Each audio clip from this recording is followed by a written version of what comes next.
पश्चाताप का अर्थ है जो आपने किया उसके लिए पछतावा। यदि आप चोरी करते हैं तो आप चोरी के लिए पछता लेते, आप हिंसा करते हैं तो आप हिंसा के लिए पछता लेते। आपको दोष अपने दुष्कृत्य में अवश्य दिखता है, किंतु अपने आप में नहीं।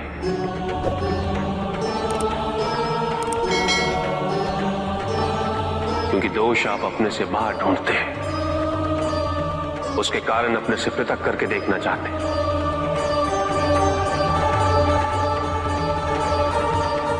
यदि आप ऐसा नहीं करेंगे तो अपने अहम को, अपने अहंकार को सुरक्षित कैसे रख पाएंगे? और इसके लिए सबसे सरल माध्यम बन जाता है पश्चाताप। तपस्या तो सभी करते हैं, किंतु केवल अपने स्वार्थ। कोई भी ईश्वर को प्राप्त करने के लिए तपस्या नहीं करता।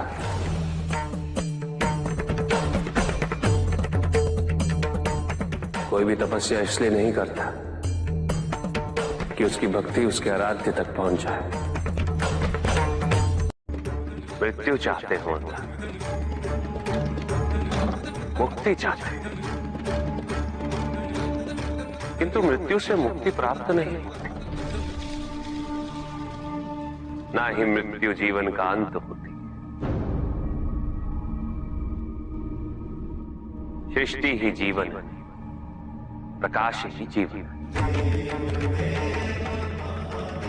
और यदि जब हम नेत्र खोले और हमें प्रकाश की अनुभूति ना हो, तो इसका यह अर्थ नहीं कि प्रकाश कहीं नहीं। प्रकाश है। आवश्यकता है तो अपने नेत्र खोलकर अंधकार के परे देते।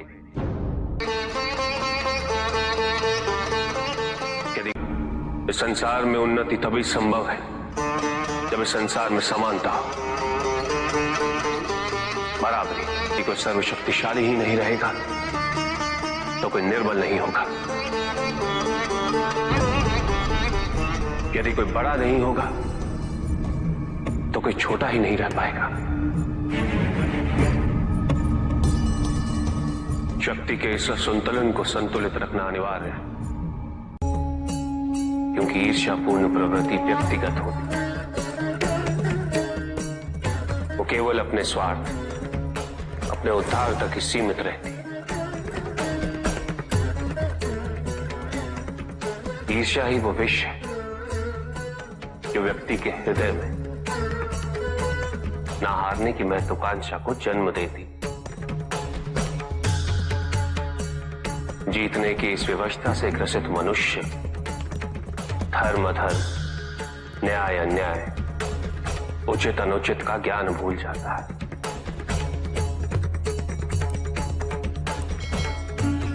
संवेदना, करुणा भूल जाता है। उसे स्मरण रहता है तो केवल जीतना, भले ही वो छल कपट के माध्यम से ही क्यों ना हो। एक असुर था, एग्रिप। एक दिन वो ब्रह्मलोक गया।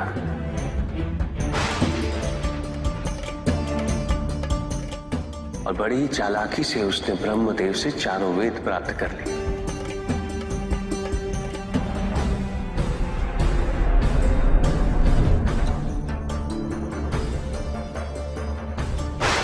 और जाके समुद्र में छुप गया, क्योंकि सारा ज्ञान वेदों में निहित है। इसीलिए संसार से सारा ज्ञान चला गया। जब अज्ञानता का अंधकार फैलता है तो अधर्म बढ़ने लगता है। भगवान विष्णु सब देख रहे थे। उन्हें ज्ञान था कि शीघ्र पृथ्वी लोक पर प्रलय आने वाला है। एग्रिप के साथ चारों वेद भी लुप्त होने का भय था। ब्रह्मदेव सृजन करता है। वेदों के अभाव में पुनर्जन्म की प्रक्रिया को पुनर्स्थापित करना अत्यंत कठिन। इसीलिए हैग्रीव से उन वेदों को पुनः प्राप्त करना अनिवार्य था। तो भगवान विष्णु ने क्या किया? भगवान विष्णु ने एक मत्स्य रूप धारण किया। वो एक मछली बने और नदी में अवतरित। राजा सत्यव्रत स्नान कर रहे थे। एक छोटी सी मछली उनके हाथ में आ गई। इतनी छोटी मछली? भगवान विष्णु? हाँ, राजा सत्यव्रत उस मछली को जल में छोड़ने जा ही रहे थे कि उस मछली ने बड़ी मछलियों का भय जताते हुए उनसे विनती की। उनसे कहा कि वो उसे अपने साथ ले चले। राजा सत्यव्रत अत्यंत दयालु थे।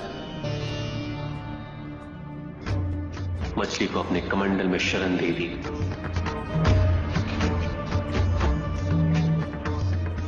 और अपने महल में ले गए।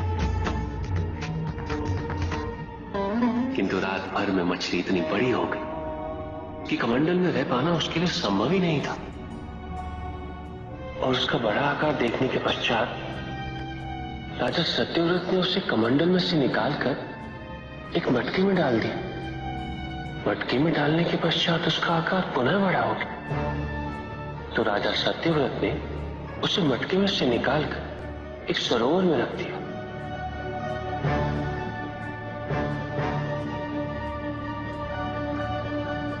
किंतु उस एक ही रात में सरोवर में रखने के पश्चात भी उसका आकार इतना बड़ा हो गया कि उसे नदी में रखना पड़ा। किंतु नदी में रखने के पश्चात भी उसका आकार पुनः बड़ा हो और इतना बड़ा हो गया कि यदि उसे महासागर में नहीं रखा जाता तो उसकी मृत्यु निश्चित थी। राजा सत्यव्रत उसे महासागर की ओर ले गए।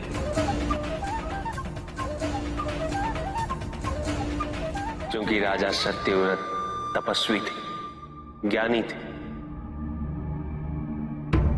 उन्हें आभास हुआ कि ये कोई साधारण मछली नहीं, ये स्वयं साक्षात भगवान विष्णु ही है।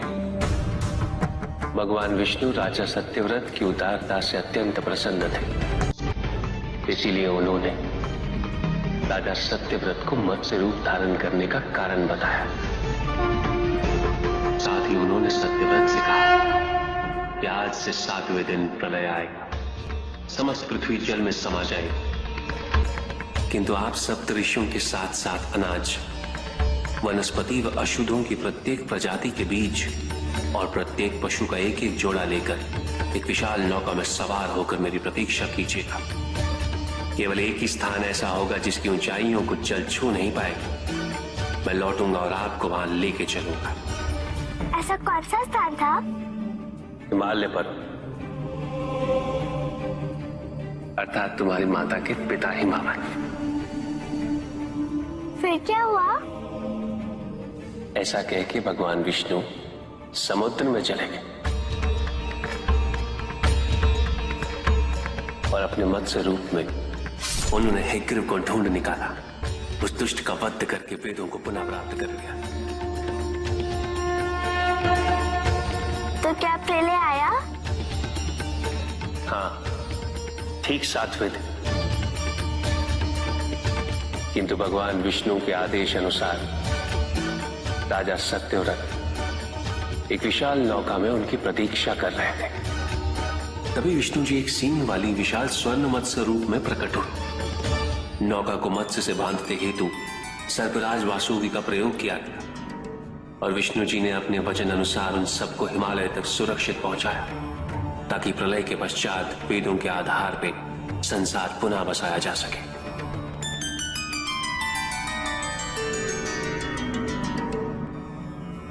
राजा सत्यव्रत मनु कहलाए। मनु अर्थात मानव जाति के प्रजनक। इसी प्रकार भगवान विष्णु ने न केवल वेदों को पुनः प्राप्त कर, अपितु समस्त संसार का कल्याण भी। अर्थात भगवान हर संकट में अपने भक्तों की सहायता अवश्य करते हैं। अस्थिरता तो केवल अविश्वास से आती है। स्थिरता के लिए विश्वास अनिवार्य। विश्वास और शांति की निरंतरता बनाए रखना कैसे संभव है? इस नकारात्मकता का प्रसार हम कैसे रोकें प्रभु? केवल इस जागरूकता से कि सब कुछ अहम से संबद्ध नहीं। जब भी किसी व्यक्ति के कार्य में अहम भाव प्रबल हो तो अहंकार व्यक्ति जैसा भी हो उसे अस्तित्व केवल वैसा ही प्राप्त होता है। व्यक्ति यदि अपने कर्मों के लिए अपने को उत्तरदायी समझे तो वो स्वतंत्र था। जब तक व्यक्ति किसी और को उत्तरदायी समझेगा तब तक वो निर्भर रहेगा। व्यक्ति यदि ये सोचे कि उसके दुख का कारण कोई और है तो वो सुखी कैसे रह पाएगा? यह असंभव है, क्योंकि दूसरों को परिवर्तित करना उसके वश में नहीं। वो तो केवल अपने आप को परिवर्तित कर सकता है। यही एक स्वतंत्रता है उसके पास। जो पीड़ा है, जो कष्ट है, वो व्यक्ति के अपने फल है, अपने निर्णय के फल। और जिस दिन वो अपने निर्णय परिवर्तित कर ले उसी दिन उसके जीवन में परिवर्तन भी आ जाएगा। जिन्होंने जीवन के प्रति घृणा सिखाई उन सभी व्यक्तियों ने पृथ्वी को नर्क बनाने में अपना योगदान दिया। इसलिए अधिकांश व्यक्ति अपने दोष, अपनी त्रुटियां और अपनी व्यर्थता को जीवन पर आरोपित कर मुक्त हो जाते। उन्हें लगता है कि जीवन ऐसा ही होता है और उसके समक्ष वो विवश। वो ये नहीं समझते कि वो जिन प्रवृत्तियों को लिए वो प्रवृत्तियां दुख को जन्म देने वाली वृत्तियां हैं। वो अपनी अज्ञानता के गहराई से अनभिज्ञ है और वो अपने अहंकार में ये स्वीकार नहीं कर पाते कि वो तो कुछ जानते ही नहीं। अहंकार सर्वज्ञता का भ्रम उत्पन्न करता है। न जानने की स्वीकृति बहुत बड़ी विनम्रता है और वही पवित्रता भी है।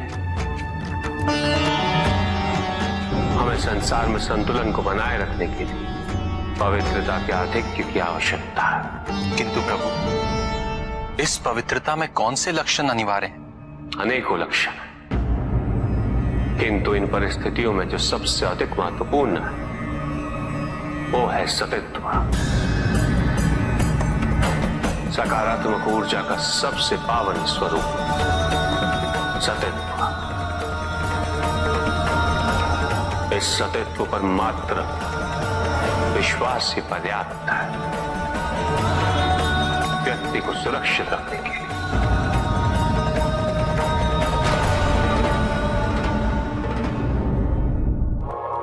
एक बार व्यक्ति इस सतित्व पर विश्वास कर ले तो नकारात्मकता सदैव के लिए दूर हो जाती है और संतुलन स्थापित होता है। अहंकार तो हानिकारक है ही, किंतु सतित्व पर अहंकार घातक होता है।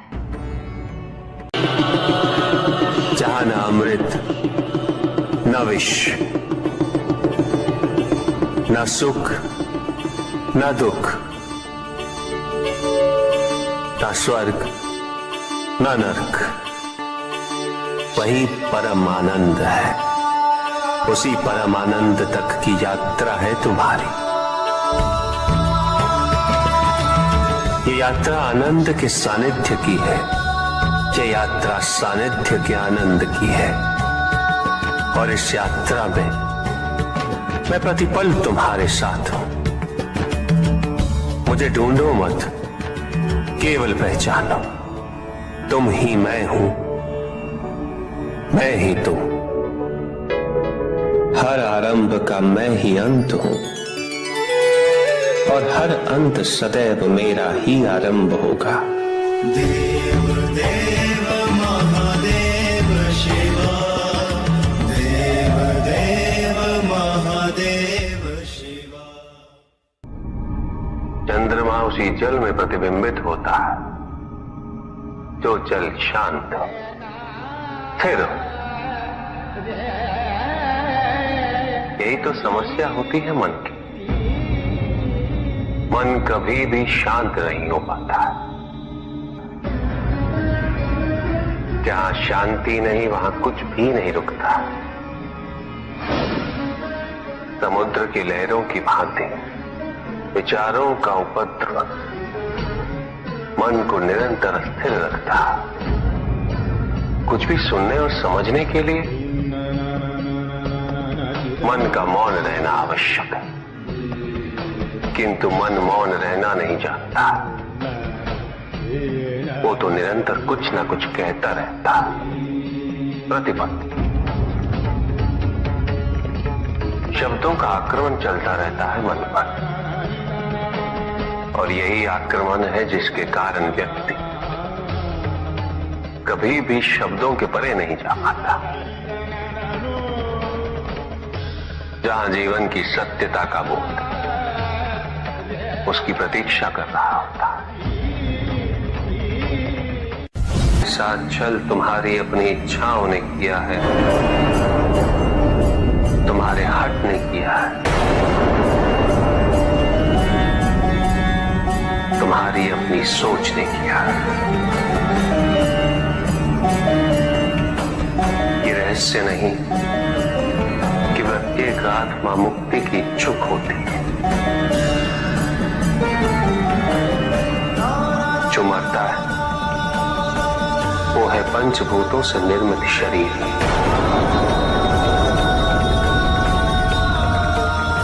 किंतु आत्मा तो अजर है, अमर है।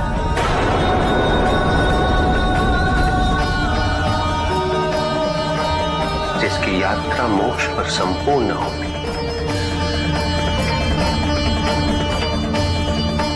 जहां सांसारिक बंधनों से व्यक्ति मुक्त हो जाता है,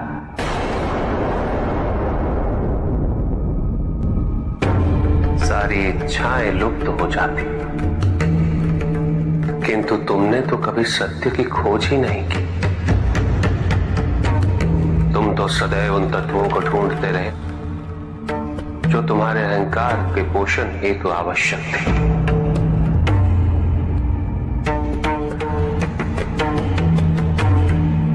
किंतु सत्य तो यही है कि ना कोई तुम्हारा है और ना तुम किसी के। जो है वो परमात्मा का है और जो नहीं वो भी परमात्मा का ही है। इस शरीर में तुम इस सत्य से अनभिज्ञ हो, किंतु इस शरीर के पूर्व तुम्हें इस सत्य का बोध था और इस शरीर के पश्चात भी रहेगा। प्रश्न ये है कि क्या तुम इस सत्य को अभी स्वीकार करना चाहते हो? यदि करते हो तो परिवर्तन का मार्ग स्वतः प्रदर्शित हो जाएगा। आजीवन तुम प्रत्यक्ष को ही सत्य मानते रहे, परोक्ष सदैव महत्वहीन रहा। तुम्हारे पास यही अवसर है। भक्ति हेतु यदि कुछ अनिवार्य है तो केवल भक्ति ही।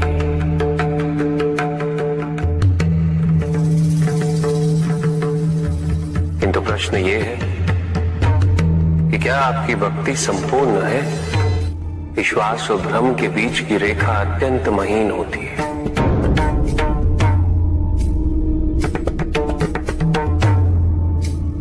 असंख्य व्यक्ति ये नहीं समझ पाते कि उनका विश्वास है या भ्रम।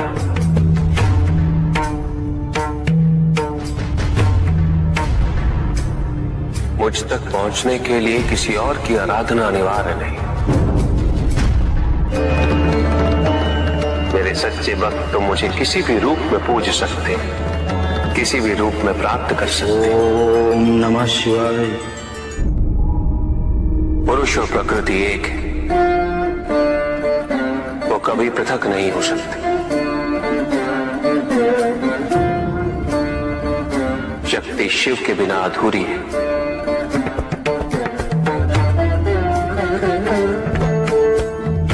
और शिव तो शक्ति के बिना शव के समान है। शिव शक्ति पुरुष प्रकृति का संतुलन सदैव अनर्थकारी सिद्ध होगा। शरीर में यदि स्त्री तत्वों की ऊर्जा नहीं तो शरीर निर्जीव है।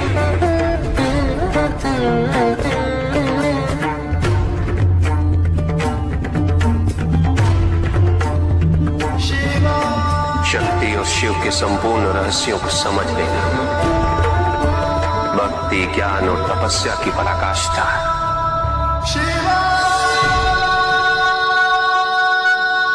जब ज्ञान के लिए शब्द पर्याप्त बना, उदाहरण प्रस्तुत करना अनिवार्य हो जाता है, केवल आपके लिए ही नहीं अपितु आपके माध्यम से समस्त संसार को शिव और शक्ति की संयुक्ता से पुनः अवगत कराना इस प्रसंग का उद्देश्य था। चुप। सत्य को जानने के लिए वन में जाना अनिवार्य नहीं है। अपने निजी, पारिवारिक और सामाजिक दायित्वों का परित्याग भी आवश्यक नहीं है। सत्य तो सदैव हमारे साथ है, हमारे सामने है, किंतु हम स्वयं धीरे धीरे उस पे अपने क्रोध, अपने अहम, भय, विचार और महत्वाकांक्षाओं जैसे कई आवरण चढ़ा देते हैं। सत्य हमसे नहीं, हम स्वयं सत्य से दूर हो जाते हैं।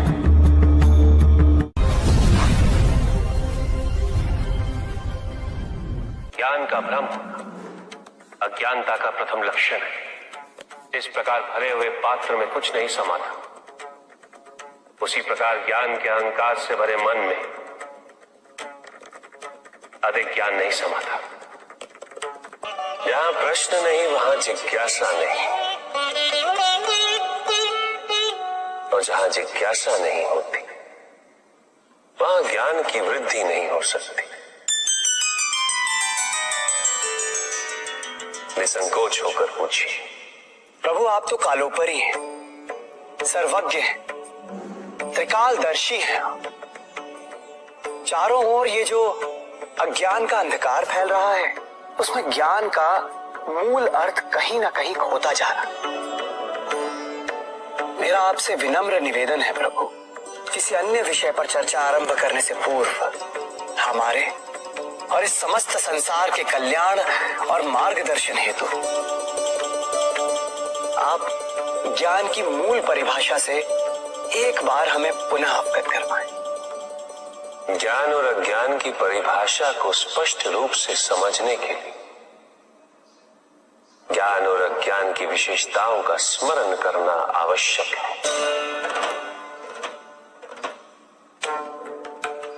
जिसके कारण स्वार्थ, विनाश, क्रूरता, अशांति और भय में वृद्धि हो, वह ज्ञान है। किंतु जो व्यक्ति को उदार, निर्भीक, सहनशील और विनम्र बनाए, वही ज्ञान है। अज्ञान की शक्तियां दुरुपयोग करने हेतु प्रेरित करती हैं, किंतु जो अपनी शक्तियों और अपने सामर्थ्य के प्रति अपने उत्तरदायित्व को समझाए, जो न केवल अपने अपितु अपने से पहले संसार के उद्धार हेतु प्रोत्साहित करे, वो ज्ञान है। ज्ञान का मूल उद्देश्य ही परोपकार है, सृजन है। दूसरों की भावनाओं को समझना, उनका आदर करना, यही ज्ञान है। क्योंकि ज्ञान हमें न केवल अपने अपितु दूसरों के दुख और सुख के प्रति भी संवेदनशील बनाता है। किंतु जो दूसरों की भावनाओं का अनादर करे, उसे ज्ञान की श्रेणी में कैसे रखा जा सकता है? अज्ञान के कारण व्यक्ति सांसारिकता में बंधता जाता है, मोह माया में उलझता जाता है। अज्ञान परम सत्य से दूर ले जाने का माध्यम है, किंतु ज्ञान व्यक्ति को परम सत्य की ओर ले जाता है। ज्ञान मुक्तिदायक है, मोक्ष का मार्ग है, और इस मुक्तिदायक ज्ञान का सर्वोच्च रूप है आत्मज्ञान। और यही ज्ञान की पूर्णता भी है। ज्ञान और अज्ञान का भक्ति का उचित मार्ग बताए हमें, ताकि मेरी भांति दूसरा कोई भूल ना करे। भक्ति मुक्ति का आधार है पुष्पदल, और मुक्ति तो केवल समर्पण से ही संभव होगी। और समर्पण के लिए पुष्प नहीं, स्वर्ण नहीं, आभूषण भी नहीं, रत्न नहीं, धन नहीं, विधि विधान नहीं, केवल अपने मन को अर्पित करना अनिवार्य है। जानना चाहते हो पुष्पधन कि वो कौन से पुष्प हैं जो मुझे अत्यंत प्रिय है? इंद्रियों का नियंत्रण, दया, शांति, तप, क्षमा, ध्यान और सत्य। और जब कोई मेरे इन पुष्पों से आराधना करे, मैं अवश्य प्रसन्न होता हूं। भक्ति में भव्यता आवश्यक नहीं है पुष्पदल, अभी तो सरलता आवश्यक है।